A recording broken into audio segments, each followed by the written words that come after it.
An economy leaning on mainly agriculture, with cash crops like coffee and cotton as the main exports, is what Uganda adopted after 9th October 1962 when it attained independence from the British colonialists.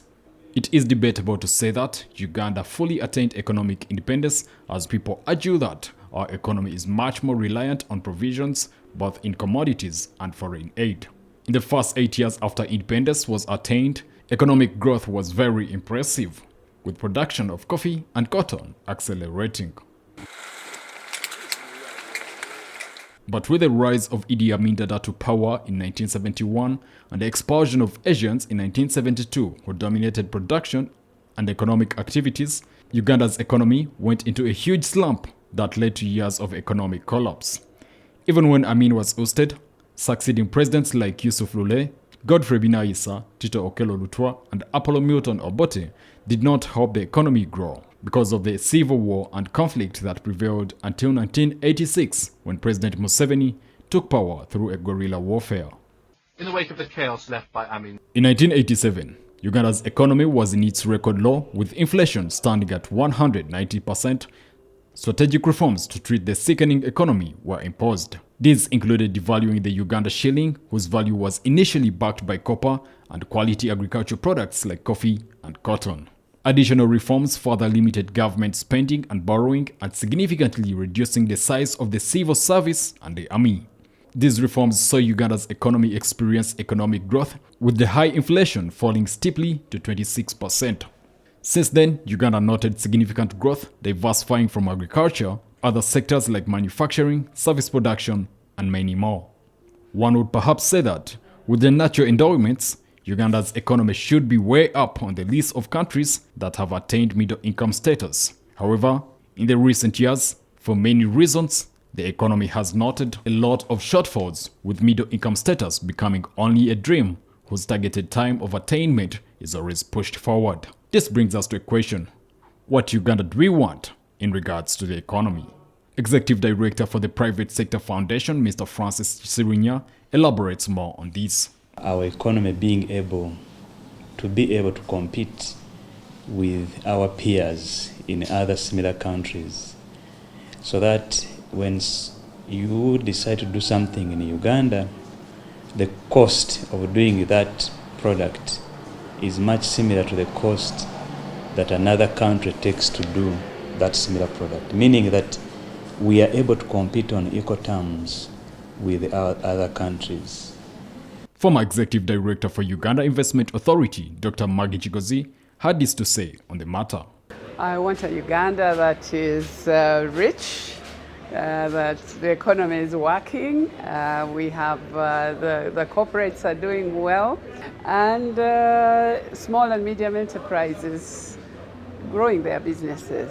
We all definitely desire to have that kind of economy, but is the contemporary economy growing in a direction to satisfy those desires? Mr. Francis Gisirinya argues that the economy is taking that direction. With more and more investments coming up in agriculture, in manufacturing, in the oil sector, we are likely to see this economy growing at about 7 percentage points in GDP. That is in the next 2 to 3 years after recovery from the COVID situation. We have seen manufacturing pick up, we have seen tourism pick up, we have seen commercial agriculture. The elite, the educated, are moving back onto farming, and that is excellent to see. It's what we needed. Initially projected to be achieved by 2025, the middle-income status dream was later pushed to 2040. But how feasible can this be? Is it just a dream Ugandans should hold or let go? I think for us to be a lower middle-income country, we need to be earning about $1,038. And the figures that we saw recently, I think we are almost about $800 of per capita income, meaning that it is possible to get to the level of the middle-income status that we expect. Spokesperson Kampala City Traders Association, Kasita, Issa Sechito, says that with wrong political and administrative decisions, reaching middle-income status is unattainable.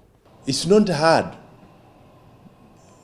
to reach middle-income status to a country so endowed like Uganda, where you find good rainfall, the source of the Nile, very good coffee, very good climate, and now an exploration of oil started.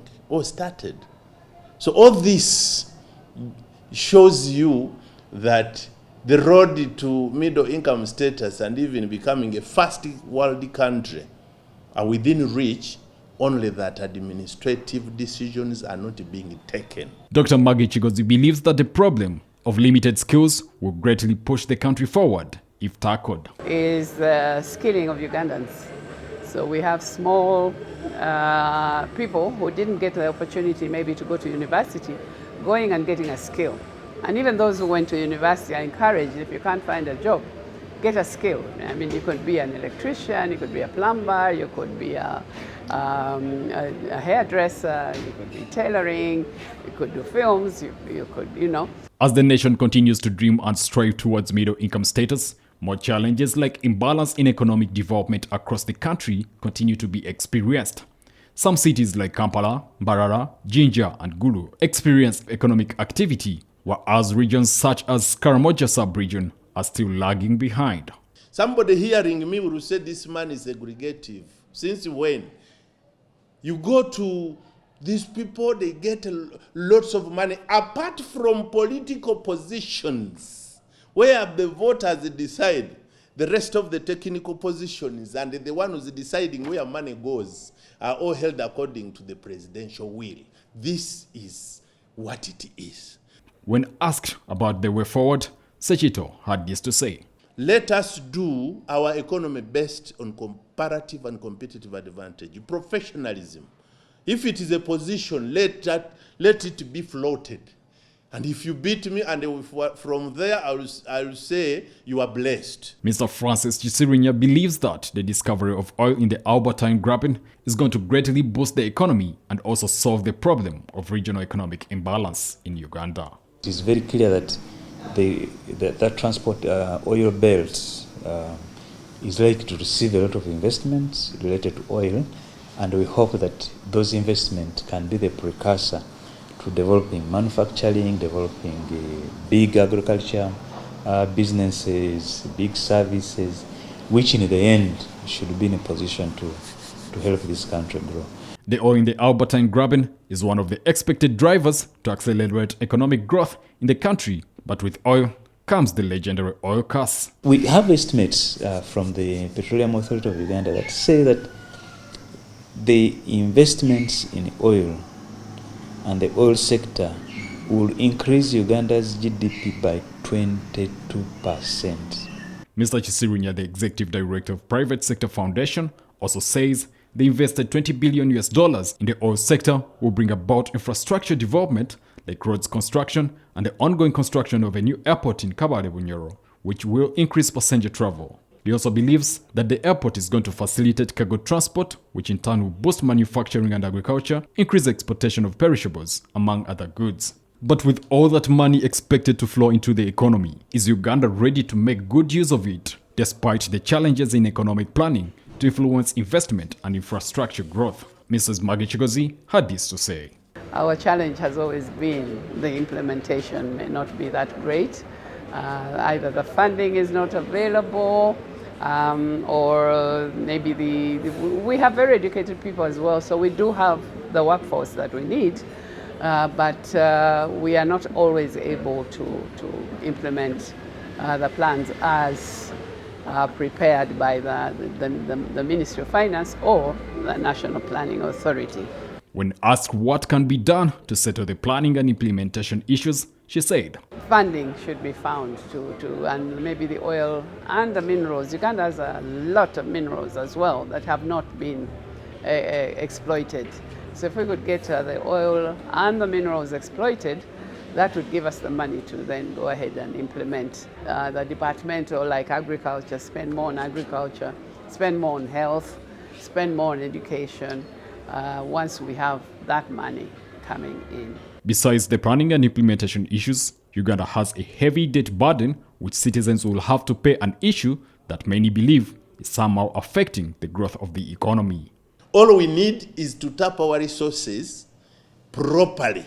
depending on who deserves to do what, which place deserves to get what. If we did that, every area will produce towards this development, and creating progress and steady growth will come from not only one region. That the milk is now massive, no. That the coffee is now massive, no. But every place. From 1962, Uganda's economy was mainly dependent on agriculture, but lately it has diversified to manufacturing of goods, production of services, and also exploitation of minerals like gold and oil in Hoima. But what Uganda do we want? A Uganda that is inclusive of all regions, where eco-development, a balanced development for all regions, not just some developing and others left in staunch poverty. What Uganda do we want? A Uganda that is in the hands of Ugandans, an economy in the hands of Ugandans, where manufacturers are mostly Ugandans, investors are mostly Ugandans. That is the Uganda we want. A Uganda that also has a future for kids like him, to have a future of an economy to be happy economically and socially. That is the Uganda we want. My name is Kalachi Brian, CTV, PM Edition.